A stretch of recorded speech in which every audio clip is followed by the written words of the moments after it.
Gubernur Lembaga Ketahanan Nasional Lemhanas Aceh Hasan Syadzili meminta kepala daerah untuk menyusun kebijakan yang adaptif seiring dengan kondisi global terkait konflik Iran dan Israel.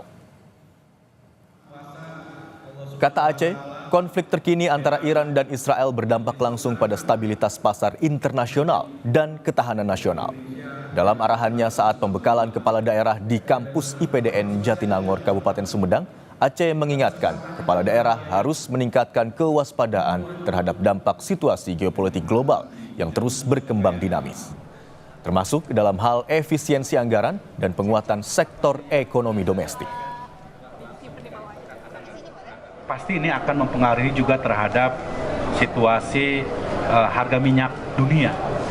Karena kita tahu bahwa Selat Hormuz merupakan salah satu di antara lintasan perdagangan rantai pasok global, terutama harga minyak dunia yang saat ini sudah kita ketahui bersama sudah mulai merangkak naik. Perlu kami sampaikan kepada para kepala daerah agar kepala daerah memiliki kewaspadaan, kewaspadaan nasional, agar mereka membuat berbagai kebijakan-kebijakan yang tepat